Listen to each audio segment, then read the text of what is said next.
This is Kimberly Kling, owner and creatrix at joyfulroots.com, and today I wanted to talk to you about how to make your own elderberry syrup, and I'm going to show you my process as I go along and make it. I wanted to show you a little bit about how I make elderberry syrup, and first I start out with sanitized containers. I did this last night with a bleach solution, sanitized everything, and got that all ready.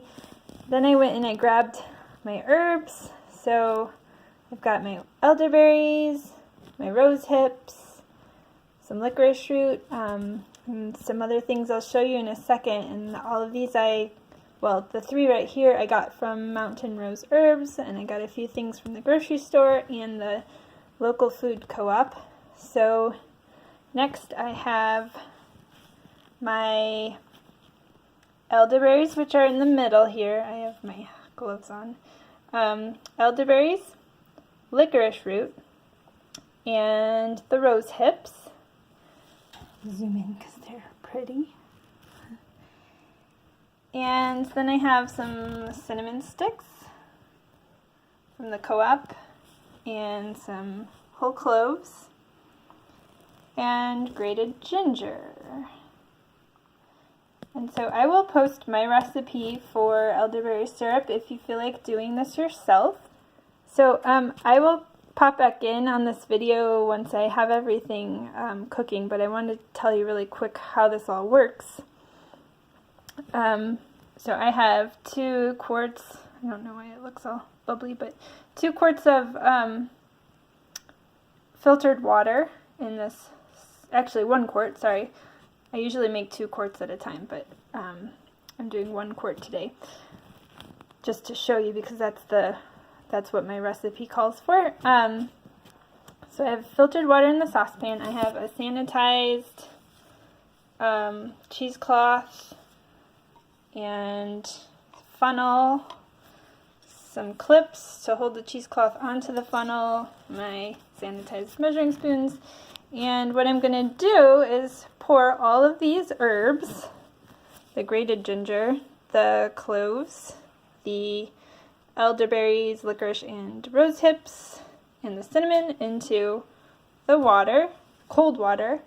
I'm going to bring it to a boil on the stove, and then I'm going to turn it down to a simmer, and I'm going to simmer that for between 30 and 60 minutes until it is reduced by half. So you start with 4 cups of water and you want to boil it down to 2 cups of water.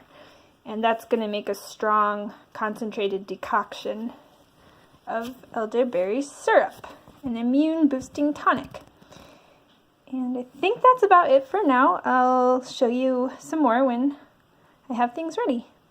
In the pot of water, I'm bringing it to a boil. I'm going to stir them. They smell amazing, and they're really pretty. Daryl's laughing in the background.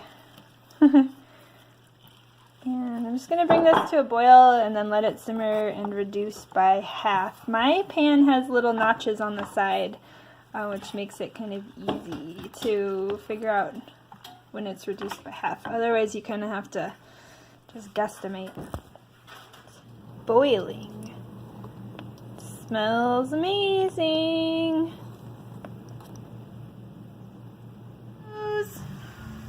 I'm going to turn the heat down.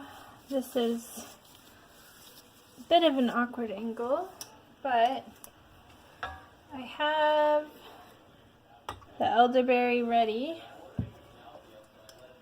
It's simmered and reduced to half the amount of water. Now I'm going to pour it in the funnel through the cheesecloth and into the sanitized jar.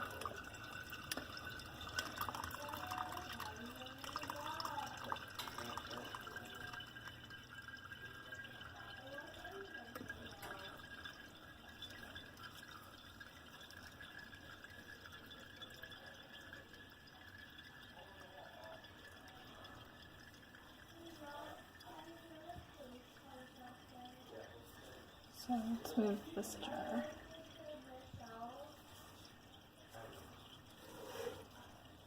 just kind of mashing this in slightly with this spoon just to break it down a little bit so I can squeeze the remaining water out, which is really good to do because that's where a lot of the medicine still gets trapped in there.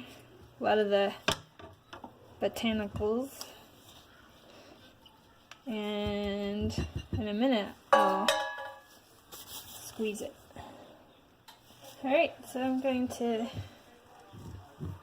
take this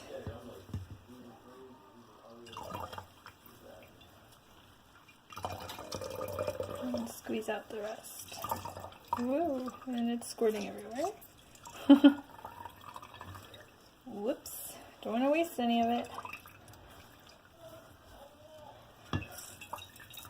Oh boy, I got it on my shirt.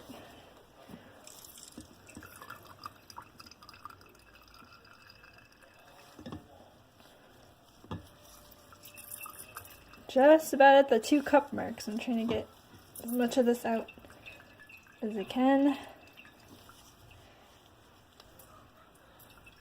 This is why you should wear an apron. And also, elderberry can stain your hands, so I do recommend wearing gloves if you have them. I also use these for sanitary purposes, but we kind of made a mess.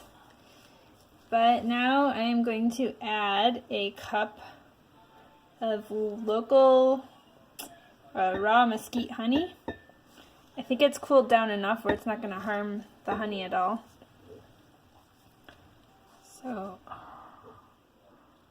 we had exactly 2 cups, so I'm adding 1 cup of honey, and this is going to help preserve it longer. You still need to refrigerate it, but because of the high sugar content, it helps it last longer. So now we're at 3 cups. I'm going to save that for something, tea or whatnot. And I will stir this really good so it's all, the honey's all dissolved, and then you can keep it in the big jar or you can put it in smaller containers if you'd like and keep it refrigerated. It should last up to, you know, it's honestly lasted in my fridge for like 3 months, but I would say at least a month minimum it will last.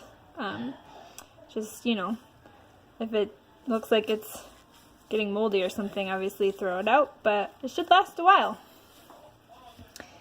And that is how you make elderberry syrup. I hope this video has been helpful to you and that you have a better understanding of how to make your own elderberry syrup so that you can keep your family healthy and well this cold and flu season. Once again, this is Kimberly from Joyful Roots, www.joyfulroots.com. Have a great day!